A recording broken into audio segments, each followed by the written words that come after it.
Bon du coup, aujourd'hui on va s'attaquer du coup à mon poulailler là qu'on a démonté l'autre jour avec Luc. Parce que pour le transporter c'est beaucoup plus pratique démonter, sinon il est beaucoup trop lourd. Donc aujourd'hui il va falloir que je passe un petit coup de ponçage sur les endroits où il y a besoin, que je relasure un coup parce que du coup ça fait 3 ans qu'il a été lasuré, donc là ça va pas lui faire de mal.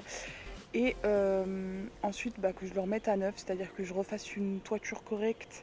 Je veux un truc qui s'ouvre sur le dessus parce que là il s'ouvrait pas du tout sur le dessus. On va remettre à l'intérieur au niveau des plaques de la nappe en toile cirée pour que ce soit beaucoup plus pratique à nettoyer parce que là actuellement c'est du bois, donc franchement ça va pas tenir dans le temps. Donc voilà, on va faire tout ça au propre. Je vais déjà commencer par l'azurer. Comme ça, le temps que ça sèche, parce que là on est le matin. Et aujourd'hui il fait déjà hyper chaud. Là on est le samedi où il va faire 27 degrés là. Donc ça va très vite sécher je pense. Comme ça, le temps que ça sèche, je vous fais un point sur ce qui s'est passé dernièrement et pourquoi il n'y a pas de vlog, tout ça, tout ça. Et ensuite on passe au montage de tout ça pour que ce soit propre. Du coup, alors je l'avais dit dans l'onglet communauté, ça de base c'est un ancien poulailler qu'on va transformer du coup en espèce de clapier pour Victis, la petite lapine blanche, parce que je trouve qu'elle n'a pas assez de place dans les clapiers là où il y a les cochons d'Inde. Franchement ça fait tout petit et tout, pour courir c'est compliqué, donc on va la mettre là-dedans. Et du coup ici donc on a les lapins et je vais la caler là sur palette. Je vais faire un truc bien fermé en dessous sur palette, comme ça elle sera à l'abri de l'humidité, ça va être nickel.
Du coup on se retrouve aujourd'hui. Alors pour mon poulailler slash clapier etc. Ça avance, vous n'aurez pas toutes les rushs parce que il y a un moment j'avais plus de batterie et j'ai carrément oublié de changer la batterie, donc déjà il manque une partie et en plus de ça, ça me prend tellement de temps, je pensais pas qu'il y aurait autant de réparations dessus. Donc voilà, vous n'aurez pas tout mais ça avance. Alors aujourd'hui je vais repiquer mes poivrons en godet individuel parce que là ils ont plutôt bien poussé. Je sais pas si vous allez voir. Voilà, il n'y a pas encore les premières feuilles, mais je vais quand même les replanter maintenant en godet individuel parce qu'après j'ai peur que la racine soit trop longue et qu'il commence à végéter. Donc dans le doute, je vais les faire maintenant, on verra bien ce que ça donne. Pour rappel, j'ai semé 60 graines et j'ai à peu près 30-35 graines qui ont germé. Donc c'est plutôt pas mal et ça a mis quasiment 3 semaines. Donc là ils ont facile un mois, quasiment un mois et demi pour certains. Donc voilà où on en est à peu près pour les poivrons. Du coup pendant que je fais ça, je vais vous faire le point sur ce qui se passe en ce moment parce que je devais vous faire le point la dernière fois. Sauf qu'entre temps il nous en est encore arrivé une bonne, donc je l'ai pas fait. Du coup ces derniers temps pas trop de vidéos encore une fois parce que mauvais temps. Franchement il fait tellement pas beau, c'est une catastrophe. Donc là on attend les beaux jours, il a fait beau fin de semaine donc on a quand même bricolé pas mal dehors. Comme tout le monde, il fallait tondre la pelouse etc. Donc voilà. ça prend vite une après-midi. Et du coup en ce moment on est pas mal fatigué avec Luc, surtout mentalement. On bouffe pas mal d'énergie dans plein de trucs bêtes en fait. Donc déjà, vous savez, je suis en création d'entreprise, enfin je sais plus si je l'ai dit. Je voulais faire une vidéo à part pour parler de ça et tout, un peu de nos démarches. Au final, je vais pas le faire parce qu'à chaque fois, je suis tellement dégoûtée que je pense pas à prendre la caméra pour vous expliquer l'avancée. Donc je vais expliquer un peu là comment ça se passe. En gros, là, je suis en création d'entreprise pour de la garde d'animaux et de l'élevage. Et le problème c'est que du coup je prends mes rendez-vous un peu partout pour savoir ce qu'il en est, savoir comment je dois m'inscrire, chez qui je dois m'inscrire. Pour ceux qui ne savent pas, il y a la chambre d'agriculture, la chambre des métiers et la chambre de commerce. Et donc j'ai commencé par appeler la chambre de commerce, qui m'a dit c'est pas chez nous, c'est la chambre d'agriculture parce que c'est des animaux. Ok, on a pris rendez-vous à la chambre d'agriculture. Au final ils nous ont dit qu'on rentrait pas dans leurs critères, parce qu'il y a certains critères à respecter pour être inscrit à la chambre d'agriculture et c'est pas, nous on rentre pas dedans. Donc voilà, on a fait le rendez-vous. Après on a appris quand même pas mal de choses. La dame était hyper gentille, mais voilà.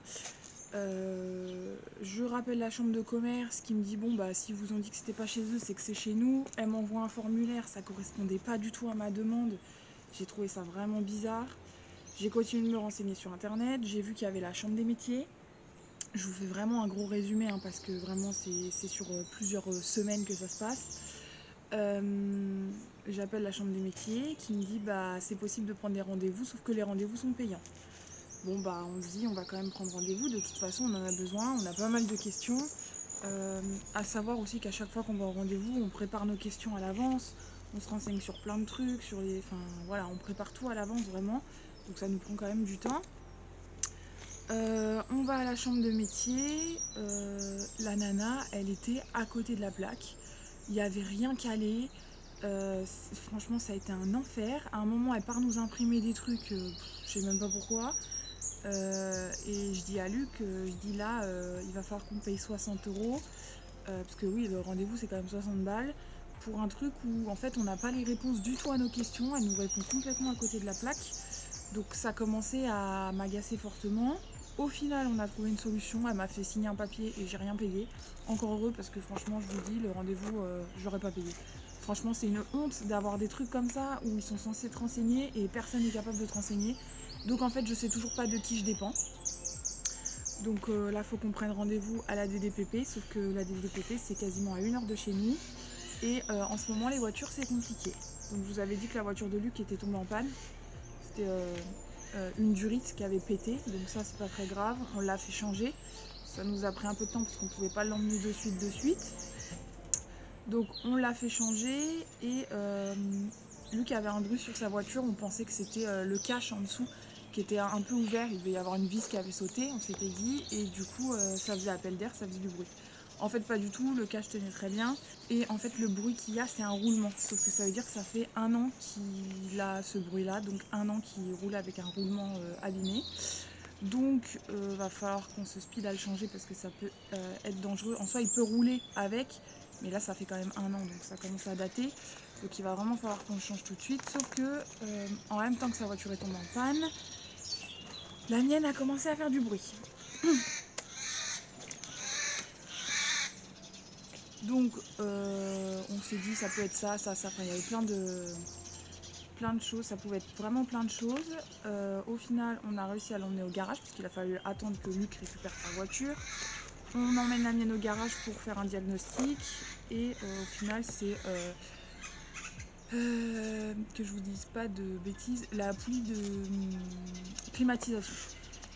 Sauf que pour changer la poulie de climatisation, c'est pas une pièce qui se change toute seule.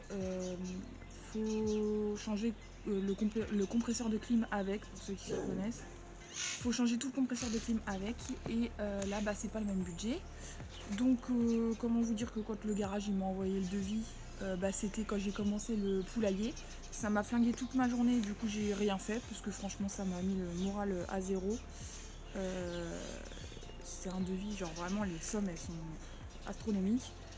Donc voilà, on a réussi à trouver une alternative avec Luc parce que on a la chance de connaître du monde dans ce domaine-là. Donc ça franchement c'est une chance. Du coup on va réussir à faire les réparations pour moins cher. Mais du coup en ce moment vraiment ça plus tous les soucis du quotidien que tout le monde a. Hé, doucement.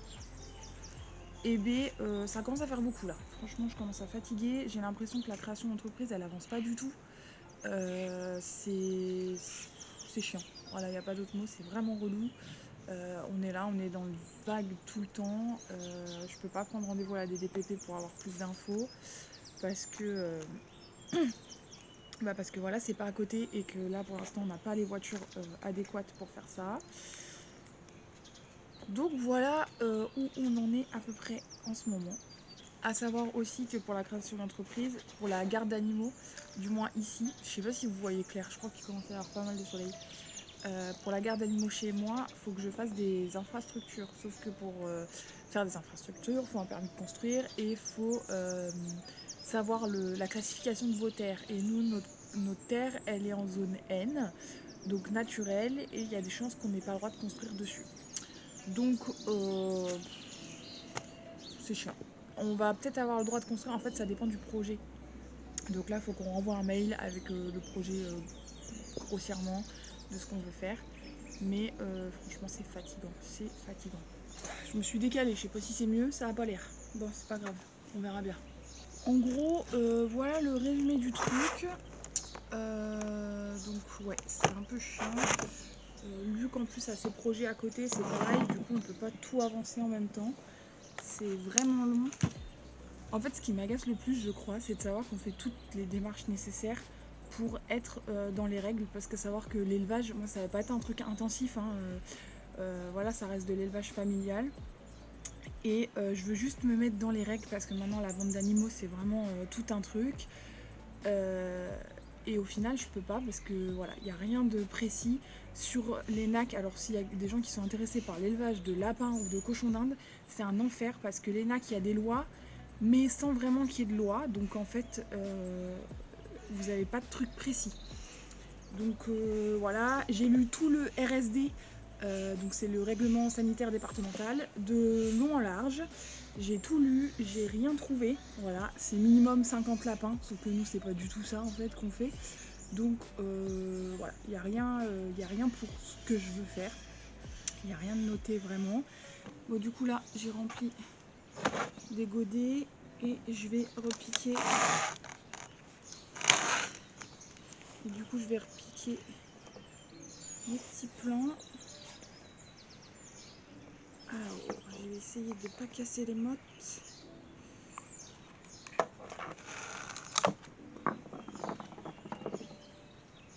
sais pas si vous voyez bien ce que je fais.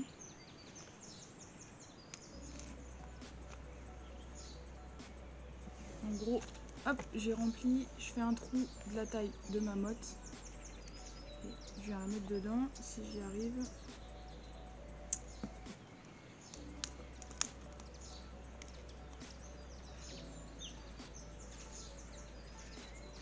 Voilà.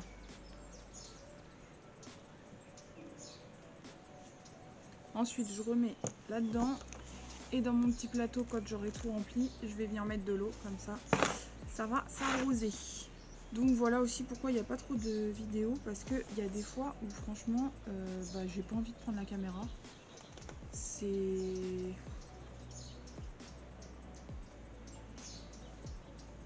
un peu frustrant, du coup sans parler aussi du mauvais temps qu'il y a tous les 2 jours, il flotte de ouf. Donc forcément ça aide pas à pouvoir bricoler dehors.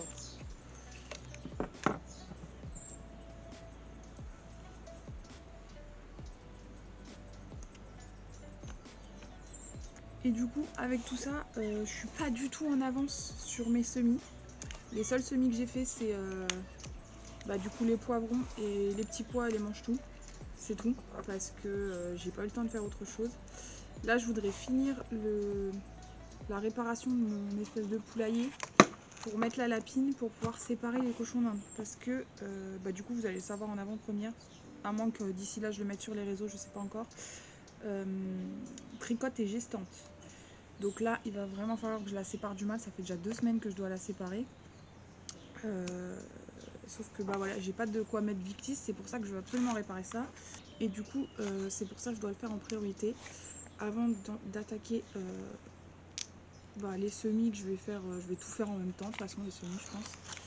Ah si, je vous ai dit de bêtises, j'ai fait quelques semis, la dernière fois j'ai fait des carottes, des choux et tout avec vous dans le dernier vlog je crois. Donc si j'ai quand même fait quelques semis, mais bon. C'est pas le plus gros de ce qu'on va manger cette année. Et aussi à savoir que les petits pois et les mange-tout que j'ai semés, je me suis quasiment tout fait dégommer. Donc j'espère, parce que normalement je sème très très dense les petits pois et les mange-tout. Alors j'espère que j'aurai semé assez dense pour qu'il en reste. Mais à première vue, je me suis fait quasiment tout dégommer. Alors je sais pas si c'est des musaraignes, si c'est des rats, parce que bah voilà, ici on est à la campagne. Oh là là, mon petit plan. Ici on est à la campagne, donc forcément on a des rats. Je vous garantis que j'ai des pièges aux 4 coins du terrain. Bah alors pour en choper un c'est une galère. Ou alors si c'est des oiseaux, mais je pense pas que ce soit des oiseaux parce que ça a l'air de vachement creuser. Bref, donc voilà, ça se trouve il n'y aura même pas de petits pois et de mange-tout. Je suis un peu dégoûtée. On va bien voir ce que ça donne. J'ai quelques petits plants qui commencent à sortir de terre. Mais franchement, par rapport à ce que j'ai semé, c'est ridicule. Et du coup, là, ouais, du coup, j'ai entre 30 et 35 plants de poivrons. Franchement, je pense pas que je replanterai tout. Parce que ça va faire beaucoup. Après, je me dis, les lapins et les cochons en mangent. C'est aussi pour eux le potager, c'est pas que pour nous, c'est pour pouvoir nourrir tout le monde qu'il y a ici. Donc, je me dis, en soi, 35 plants, c'est pas trop non plus. Je verrai en fonction de la place, en fonction de ce que je vais semer aussi du coup prochainement, et en fonction de ce qui va survivre au repiquage en godet individuel. Je vais essayer de penser à faire ça aussi. J'ai créé un QR code et un lien unique pour tous mes réseaux sociaux pour avoir accès à tous les liens de mes réseaux. J'essaierai de le mettre en barre d'infos si j'y pense, et j'essaierai de le mettre dans la description de la chaîne. Donc j'essaierai de vous mettre tout ça en barre d'infos ou dans la description de la chaîne. Je vais essayer d'y penser de le faire pour ceux que ça intéresse. Pour rappel, du coup j'ai une page Facebook pour tout ce qui est élevage de cochons d'Inde et de lapins maintenant. J'ai du coup le compte Instagram où il y a un peu de tout. Un compte TikTok, pareil, il y a un peu de tout. Il peut y avoir des résumés des vidéos ou certaines petites astuces, certains petits trucs comme ça. Et dessus, il y aura le lien du site internet qui est en cours de création. Alors le lien n'est pas encore actif du coup. Je ne l'ai pas encore mis, mais en tout cas, il y sera. Et du coup, sur le site internet, je pense qu'il y aura un peu de tout.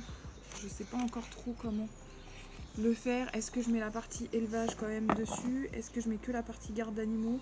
Je sais pas, je suis encore en grande réflexion. Et dans tous les cas, le site internet ne sera pas activé tant que j'aurai pas mon numéro de tirette. Donc il y a encore un peu de temps.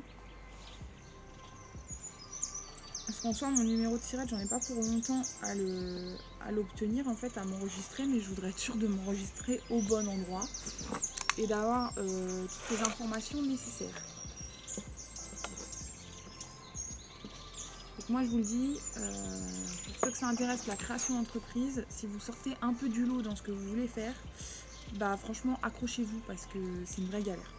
Et d'ailleurs, je comprends qu'il y ait des gens qui se lancent là-dedans et qui arrêtent parce que ça donne pas envie, ça dégoûte vraiment. Franchement, je fais bien, alors je sais pas si vous allez voir, je fais bien de les repiquer maintenant du coup parce qu'il y a déjà des petites racines qui ressortent au bout. Donc je les ai pas retournées pour voir. Ah si, il y en a certains, on voit les racines en dessous. Donc ouais, je fais bien de les repiquer maintenant et ne pas attendre qu'il y ait des feuilles. Parce que sinon, ça va végéter dans le truc. Après, ça va être une galère pour repartir. Tac. Donc déjà, j'ai une plaquette. Donc là, j'en ai 16.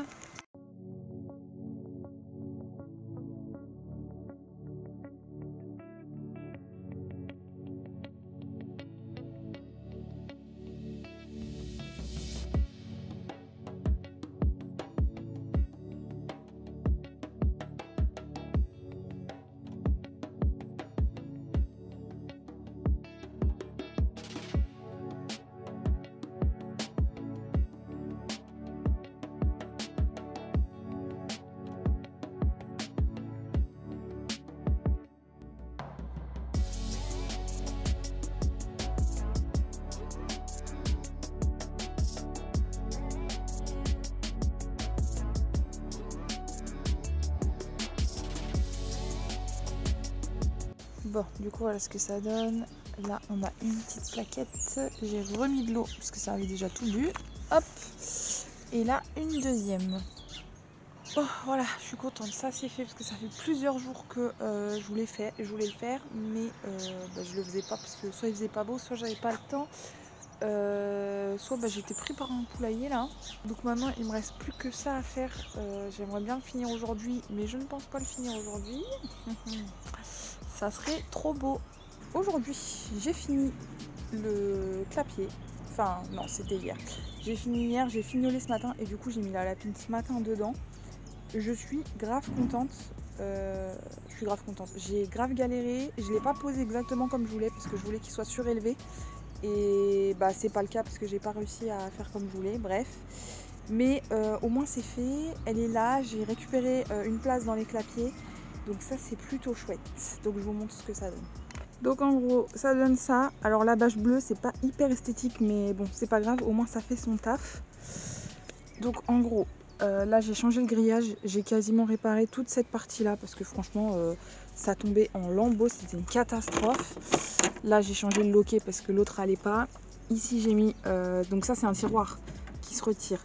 J'ai mis une nappe en toile cirée pour que ce soit plus facile à nettoyer. Alors celle-ci je l'ai prise à Action pour voir la qualité, puisque le prix du coup elle est moins chère à Action, mais j'ai l'impression qu'elle est beaucoup plus fine que celle que je commande sur Amazon et dans le temps je sais pas si elle va beaucoup durer, on verra bien, c'est un test. Donc voilà. Ensuite normalement du coup dans ce poulailler, enfin de base c'est un poulailler, il n'y a que cette partie là qui s'ouvre parce que c'est le pondoir. Donc là j'ai mis une petite vis pour caler, mais donc ça s'ouvre correctement avec la petite puce. Voilà, clac. Hop. Et moi ce que j'ai fait c'est que j'ai fait en sorte de pouvoir ouvrir ici. Je sais pas si vous allez voir, il y a beaucoup de soleil. Donc comme ça je peux ouvrir là sur le dessus pour nettoyer, c'est bien plus pratique. Et comme ça quand j'enlève du coup, hop, quand j'enlève le tiroir là, je peux accéder carrément à l'intérieur de l'enclos en dessous.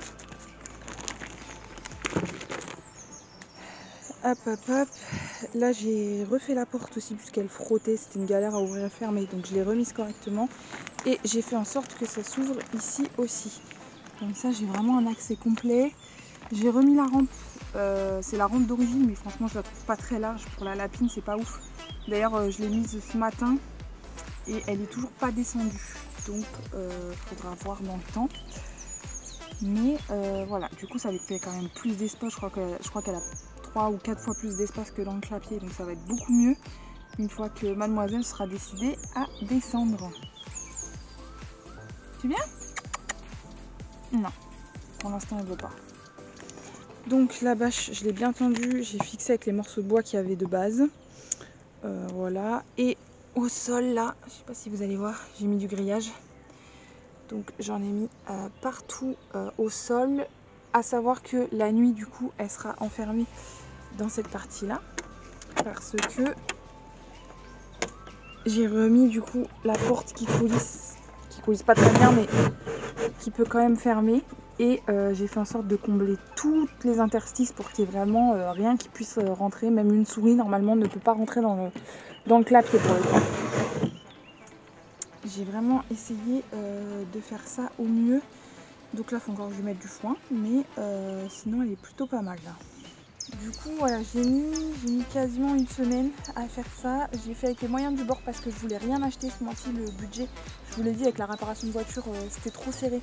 Et du coup, je voulais rien racheter. J'ai juste acheté une bâche que j'ai trouvée par hasard à Noz à 3 €. C'est une 2 mètres sur 3. Du coup, je l'ai découpée. Et l'autre partie, je la garde si jamais j'ai besoin de mettre ailleurs et d'avoir une partie de bâche à découper comme ça. Voilà. Pour le coup, je suis pas plus fière parce que j'ai mis du temps. Lui qui m'a quand même pas mal aidé. Mais au moins, ça c'est fait.